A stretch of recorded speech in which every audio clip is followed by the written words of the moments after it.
In January 1959, a group of 10 college students from the Ural Polytechnic Institute in the Soviet Union planned a ski and hiking trip through the Ural Mountains. They were all young, healthy, and very experienced hikers. Their leader, Igor Dyatlov, was known for being careful and smart. Their goal was to reach a mountain called Otorten, which in the local Mansi language means, "Don't go there."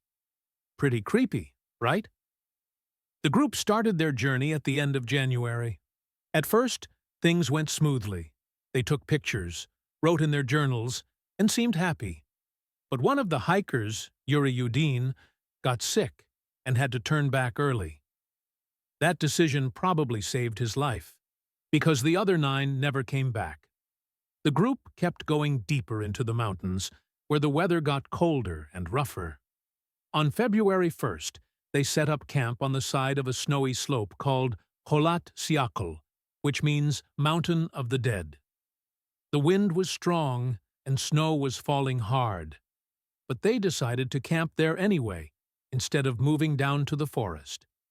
That night was the last night they were ever seen alive.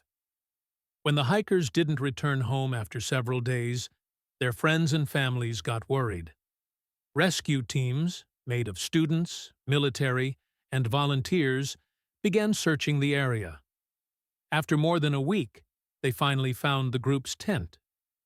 That's when things got very strange. When the rescuers finally reached the hikers' campsite, they could tell something terrible had happened. And it didn't make any sense. The tent was still standing, partly covered in snow, but what shocked everyone was that it had been slashed open from the inside, not through the zipper, cut open with a knife, as if the hikers were trying to escape quickly.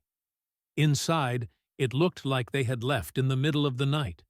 Their boots, jackets, and warm clothes were all neatly placed inside the tent, along with their food, flashlights, and even cameras.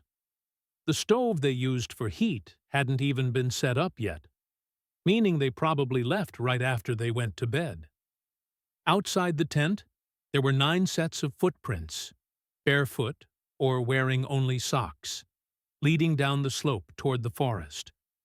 There were no signs of a fight, no drag marks, no animal tracks, just those footprints slowly fading into the snow. It was clear. They left calmly at first, not running wildly, but walking in a single line, which made the mystery even deeper. If they were being attacked or chased, why not run? And if it was just bad weather, why not put on shoes and coats? The search team followed the tracks for about a mile until they reached the edge of the forest, where they found something that made everyone's stomach drop: a small campfire under a tall pine tree, and the first 2 bodies. The 2 men were barefoot, wearing only their underwear, lying next to each other near the ashes of the fire. The tree above them had broken branches up to 15 feet high, like someone had climbed it in panic, maybe to look back toward the tent or to hide from something. Their hands were bloody and scraped, as if they had tried to climb fast or defend themselves. From there, it looked like some of the others tried to return to the tent. Their bodies were later found frozen in the snow, facing the direction of camp. It was as if they had realized they needed to go back, but never made it. The rest of the hikers were found later, buried under several feet of snow. But those first discoveries around the tent told a clear story. Whatever happened that night scared 9 experienced hikers so much that they ran into a deadly blizzard without clothes or shoes, and never came back.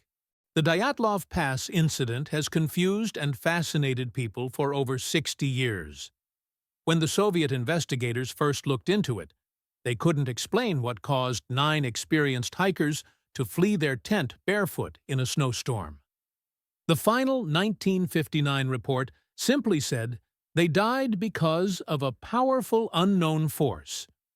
That phrase only made the mystery grow bigger.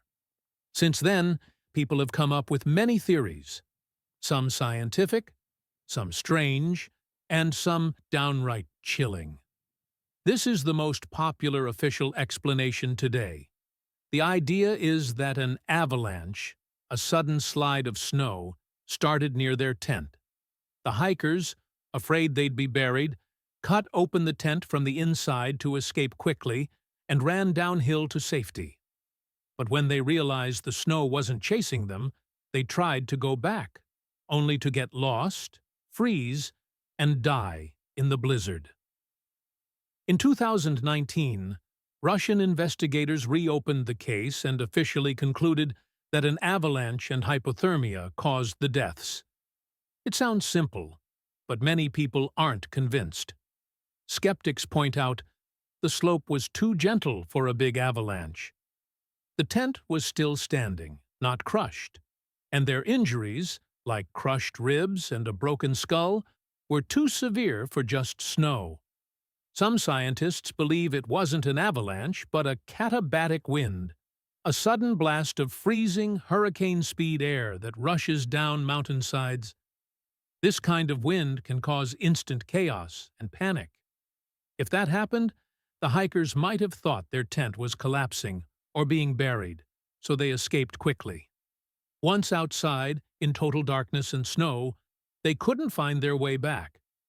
It's possible they froze within minutes, and the strange positions of their bodies show how desperately they tried to survive and return. Another theory says the hikers were accidentally caught in a secret Soviet military test, like parachute mines or radiation experiments. Some of the hikers' clothes were found to have traces of radiation, and local witnesses reported strange orange lights in the sky that night. Maybe they saw something they shouldn't have, or got too close to a testing area, and were harmed by a powerful blast or toxic substance. But again, there's no solid proof. The government kept many documents classified for decades, which made people even more suspicious. This one is scientific but eerie. Some experts believe wind passing over the mountain could have created infrasound, low-frequency sound waves that humans can't hear, but can cause panic, dizziness, and fear. If those waves hit the tent, the hikers might have suddenly felt a sense of extreme dread, thinking something terrible was happening. In confusion, they fled. But once they were far enough away, it was too late to survive the cold. And then there's the wildest theory: aliens. Some people believe the strange lights seen in the sky were UFOs, and the hikers were either attacked or frightened by something not from Earth. The missing eyes and tongue and the glowing traces on their clothes are often mentioned as proof. There's no real evidence for this theory, but it's one that people still love to talk about. Other explanations include a yeti or wild animal attack, but there were no claw marks or animal tracks, radiation exposure from a secret experiment, or even internal conflict, but the hikers' bodies showed no signs of fighting each other. Today, most experts believe it was a mix of natural dangers, probably a small snowslide, extreme cold, darkness, and disorientation that caused the tragedy. The hikers were likely scared by something real, maybe an avalanche sound or collapsing snow, and ran into the storm to save themselves, not realizing they were stepping into death. Still, many details don't fully fit. Why were the injuries so violent? Why was the tent still standing? Why was some clothing radioactive? And why did the government keep so much of it secret for so long? The Dyatlov Pass incident remains one of the coldest and strangest mysteries in modern history. A story frozen in time, high in the Ural Mountains, where 9 young explorers met a fate no one can fully explain.